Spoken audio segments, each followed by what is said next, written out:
लिखा है, परमेश्वर ने जगत से ऐसा प्रेम किया कि उसने अपना इकलौता पुत्र हमारे लिए दे दिया ताकि हम नाश ना हो बल्कि अनंत काल का जीवन पाएं, स्वर्गीय जीवन पाएं। पर उस स्वर्गीय जीवन में क्या है? आज कुछ लोग स्वर्ग सिर्फ इसलिए जाना चाहते हैं क्योंकि वे नर्क नहीं जाना चाहते। उन्होंने पढ़ा है या सुना है कि नर्क में जाकर क्या होगा और कैसे वे सताए जाएंगे, उन्हें कीड़े खाएंगे और कभी ना बुझने वाली आग में वे हमेशा के लिए जलते रहेंगे। इसलिए वे नर्क ना जाकर स्वर्ग जाना चाहते हैं। पर ऐसा क्या है स्वर्ग में जो हम उसमें जाने की इच्छा रखें? हम बाइबल में से देखेंगे कि बाइबल स्वर्ग के जीवन के बारे में क्या बताती है, कि स्वर्ग जाकर हम क्या कर पाएंगे और स्वर्गीय जीवन कैसा होगा। हम परमेश्वर के सिंहासन के सम्मुख उसकी आराधना करेंगे। प्रकाशित वाक्य 5 अध्याय की 13 आयत में लिखा है कि फिर मैंने स्वर्ग में और पृथ्वी पर और पृथ्वी के नीचे और समुद्र की सब सृजी हुई वस्तुओं को और सब कुछ को जो उनमें है ये कहते सुना, जो सिंहासन पर बैठा है उसका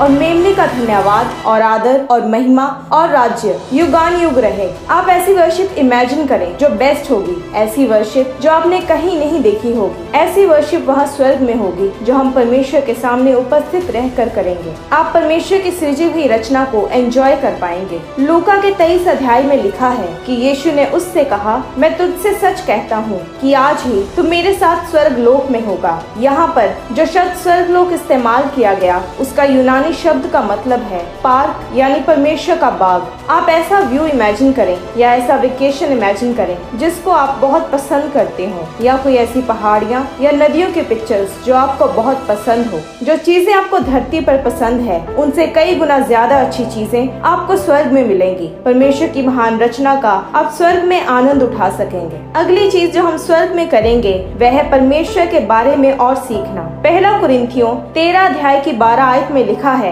कि अभी हमें दर्पण में धुंधला सा दिखाई देता है, परंतु उस समय आमने सामने देखेंगे। इस समय मेरा ज्ञान अधूरा है, परंतु उस समय ऐसी पूरी रीति से पहचानूंगा, यानी आप प्रभु यीशु मसीह के आमने सामने होंगे और उसे पूरी रीति से जानेंगे। स्वर्ग में हम प्रभु यीशु मसीह और सच्चे मसीहियों के साथ सहभागिता करेंगे। प्रभु यीशु मसीह ने यूहन्ना 14 अध्याय की 3 आयत में कहा कि यदि मैं जाकर तुम्हारे लिए जगह तैयार करूं तो फिर आकर तुम्हें अपने यहाँ ले जाऊंगा कि जहाँ मैं रहूं वहाँ तुम भी रहो। यानी हम वहाँ रह पाएंगे जहाँ प्रभु यीशु मसीह रहेंगे। हम उनके साथ रह पाएंगे, बल्कि ना सिर्फ यीशु मसीह के साथ परंतु उसके सच्चे विश्वासियों के साथ भी। जैसा मत्ती अध्याय 8 की 11 आयत में लिखा है कि मैं तुमसे कहता हूँ कि पूर्व और पश्चिम से बहुत से लोग आकर अब्राहम और इसहाक और याकूब के साथ स्वर्ग के राज्य में बैठेंगे। तो ना सिर्फ आप उन लोगों से मिलेंगे जो पहले से मर चुके थे, जो आपको जानते भी ना थे, बल्कि आप बाइबल के महान लोगों से भी मिलेंगे और उन्हें जान पाएंगे।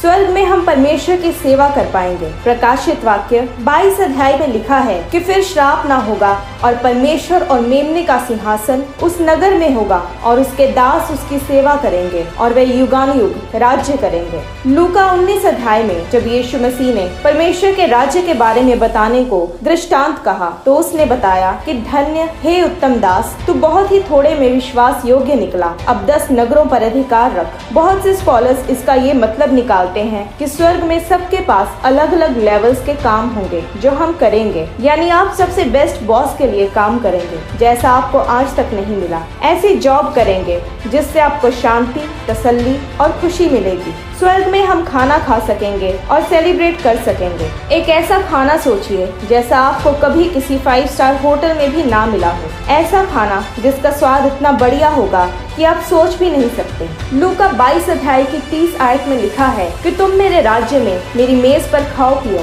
प्रकाशित वाक्य 19 अध्याय की 9 में लिखा है कि धन्य वे हैं जो मेमने के विवाह के भोज में बुलाए गए हैं। पर ऐसा भी नहीं होगा कि आपको जीवित रहने के लिए भोजन खाना अवश्य होगा, क्योंकि प्रकाशित वाक्य 7 अध्याय की 16 आयत में लिखा है कि वे फिर भूखे और प्यासे ना होंगे, पर आप फिर भी अपना मनपसंद भोजन खा पाएंगे जो आप खाना चाहते हैं।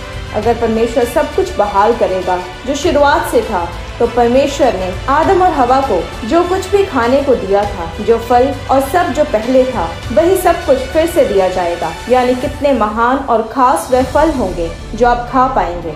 स्वर्ग में हम सब कामों से आराम कर पाएंगे।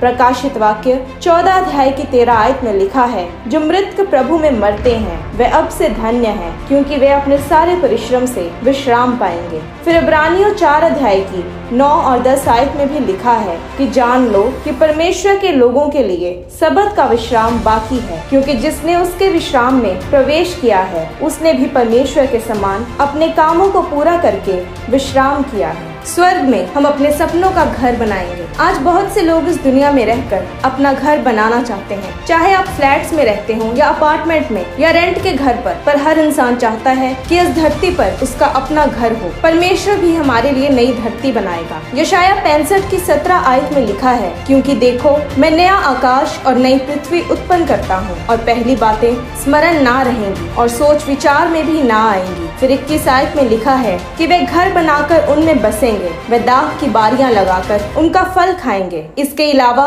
परमेश्वर की नगरी यरूशलेम में भी हमारे लिए स्थान होगा, जैसा यीशु मसीह ने यूहन्ना 14 अध्याय की 2 से 3 आयत में लिखा है कि मेरे पिता के घर में बहुत से रहने के स्थान हैं, यदि ना होते तो मैं तुमसे कह देता, क्योंकि मैं तुम्हारे लिए जगह तैयार करने जाता हूँ। और यदि मैं जाकर तुम्हारे लिए जगह तैयार करूँ तो फिर आकर तुम्हें अपने यहाँ ले जाऊंगा, कि जहाँ मैं रहूँ वहाँ तुम भी रहो। तो ना सिर्फ हमारी जगह नई धरती पर होगी, पर स्वर्ग में भी यानी नए यरूशलेम में भी हमारा स्थान होगा। हम परमेश्वर को देख पाएंगे। प्रकाशित वाक्य 22 अध्याय की 3 और 4 आयत में लिखा है कि परमेश्वर और मेमने का सिंहासन उस नगर में होगा और उसके दास उसकी सेवा करेंगे। वे उसका मुंह देखेंगे और उसका नाम उनके माथों पर लिखा हुआ होगा। स्वर्ग में स्वर्गदूतों से बातें कर पाएंगे।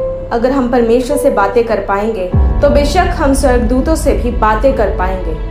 बहुत से लोग जिन्होंने स्वर्ग का दर्शन देखा, उन्होंने अपने दर्शन में बताया कि वे स्वर्गदूतों से बातें कर पा रहे थे। यानी हम स्वर्ग में स्वर्गदूतों से बातें कर पाएंगे। हम प्रेम और शांति और धार्मिकता से रह पाएंगे। यशाया के 65 अध्याय की 25 आयत में नई धरती के बारे में लिखा है कि भेड़िया और मेमना एक संग चरा करेंगे और सिंह बैल के समान भूसा खाएगा और सर्प का आहार मिट्टी ही रहेगा। मेरे सारे पर्वत पर ना तो कोई किसी को दुख देगा और ना कोई किसी की हानि करेगा। यहोवा का यही वचन है। दूसरा पत्रस 3 अध्याय की 13 आयत में लिखा है कि पर उसकी प्रतिज्ञा के अनुसार हम एक नए आकाश और नई पृथ्वी की आस देखते हैं, जिनमें धार्मिकता वास करेगी। यानी लोग वहाँ प्रेम से रहेंगे, कोई एक दूसरे से नफरत नहीं करेगा। हम परमेश्वर की महिमा करेंगे और उसकी आराधना करेंगे। यशाया की पुस्तक में लिखा है, क्योंकि जिस प्रकार नया आकाश और नई पृथ्वी जो मैं बनाने पर हूँ मेरे सम्मुख बनी रहेगी, उसी प्रकार तुम्हारा वंश और तुम्हारा नाम भी बना रहेगा। यहोवा की यही वाणी है। फिर ऐसा होगा कि एक नए चांद से दूसरे नए चांद के दिन तक और एक विश्राम दिन से दूसरे विश्राम दिन तक समस्त प्राणी मेरे सामने दंडवत करने को आया करेंगे। यहोवा की यही वाणी है। हम परमेश्वर के साथ राज्य करेंगे। जब यीशु मसीह दोबारा आएंगे तो हमें अपने साथ लेकर जाएंगे और नई पृथ्वी बनाने से पहले हम उसके साथ 1000 साल तक रहेंगे और उसके साथ राज्य करेंगे। जैसा प्रकाशित वाक्य 20 अध्याय की 4 आयत में लिखा है कि फिर मैंने सिंहासन देखे और उन पर लोग बैठ गए और उन्हें न्याय करने का अधिकार दिया गया। मैंने उनकी आत्माओं को भी देखा जिनके सिर यीशु की गवाही देने और परमेश्वर के वचन के कारण काटे गए थे और जिन्होंने ना उस पशु की और ना उसकी मूर्ति की पूजा की थी और ना उसकी छाप अपने माथे और हाथों पर ली थी। वे जीवित होकर मसीह के साथ 1000 वर्ष तक राज्य करते रहे। फिर प्रकाशित वाक्य 3 अध्याय की 21 आयत में भी लिखा है कि जो जय पाए मैं उसे अपने साथ अपने सिंहासन पर बैठाऊंगा, जैसे मैं भी जय पाकर अपने पिता के साथ उसके सिंहासन पर बैठ गया। हम स्वर्ग में पाप नहीं करेंगे। बाइबल बताती है कि कुछ भी जो पाप में है स्वर्ग में प्रवेश नहीं कर सकता। प्रकाशित वाक्य 22 अध्याय की 14 और 15 आयत में लिखा है कि धन्य है वे जो अपने वस्त्र धो लेते हैं, क्योंकि उन्हें जीवन के वृक्ष के पास आने का अधिकार मिलेगा और वे फाटकों से होकर नगर में प्रवेश करेंगे। पर कुत्ते और टोने और व्यभिचारी और हत्यारे और मूर्ति पूजक और हर एक झूठ का चाहने वाला और गढ़ने वाला बाहर रहेगा। नहूम की पुस्तक 1 अध्याय की 9 आयत में लिखा है कि तुम यहोवा के विरुद्ध क्या कल्पना कर रहे हो, वह तुम्हारा अंत कर देगा। विपत्ति दूसरी बार पड़ने ना पाएगी। यानी कोई दुश्मन, कोई विरोधी और कोई पाप फिर ना होगा, क्योंकि जो 2 चीजें हमसे पाप करवाती हैं वह फिर होंगी ही नहीं। पहला शैतान और दूसरी हमारी पाप करने की सोच। शैतान का हम पर कोई अधिकार ना होगा और वह अंत में नरक की आग में फेंक दिया जाएगा। परमेश्वर हमें नए शरीर देगा जिसमें कोई पाप ना होगा। पहला कुरिन्थियों 15 अध्याय में उस नए शरीर को आत्मिक, स्वर्गीय, अविनाशी और अमर बताया गया। पर एक चीज ऐसी है जो हम यहाँ धरती से अपने साथ स्वर्ग में लेकर जाएंगे, जो है हमारा कैरेक्टर। हमें इस धरती पर रहते हुए अपना कैरेक्टर ऐसा रखना है जैसा हमें स्वर्ग में जाने के लिए चाहिए, क्योंकि अगर हम उस पर काम नहीं करते तो हम स्वर्ग नहीं जा पाएंगे। रोमियो की पुस्तक 8 अध्याय की 12 और 13 आयत में लिखा है कि इसलिए हे भाइयों, हम शरीर के कर्जदार नहीं कि हम शरीर के अनुसार दिन काटें, क्योंकि यदि तुम शरीर के अनुसार दिन काटोगे तो मरोगे, यदि आत्मा से देह की क्रियाओं को मारोगे तो जीवित रहोगे। यानी अपनी देह के पापमय कामों को छोड़ना। प्रभु यीशु मसीह के आने से पहले अगर हम अपने पापों से आजाद ना हुए तो वह हमें अपने साथ स्वर्ग नहीं ले जाएगा। स्वर्ग में और भी बहुत सी ऐसी बातें होंगी जिनका वर्णन भी नहीं कर सकते, जिन्हें देखकर हम अचंभित होंगे, जो हमारी सोच से भी परे हैं। तो उस अनंत काल के खुशहाल जीवन को जीने के लिए हमें हमेशा यत्न करना चाहिए। अगर आप मसीही हैं और यीशु मसीह को अपना उद्धारकर्ता ग्रहण कर चुके हैं, बपतिस्मा ले चुके हैं, तो अपने कैरेक्टर पर काम करें, क्योंकि वही निर्धारित करेगा कि हम स्वर्ग में जाएंगे या नरक में। अगर इस संसारिक जीवन में, जो स्वर्गीय जीवन के मुकाबले सिर्फ थोड़े दिनों का है, खुशहाल और संतुष्ट जीवन जीने के लिए लोग इतनी मेहनत करते हैं, तो स्वर्गीय जीवन के लिए, जो हमारा असली घर है, जो हमारी असली मंजिल है, हमें और कितनी मेहनत करने की जरूरत है। तो अपने पापों से पश्चाताप करें, परमेश्वर की ओर बढ़ें, बपतिस्मा लें, यीशु मसीह को अपना उद्धारकर्ता ग्रहण करें और उसकी राह पर चलें। परमेश्वर आपको आशीष दे।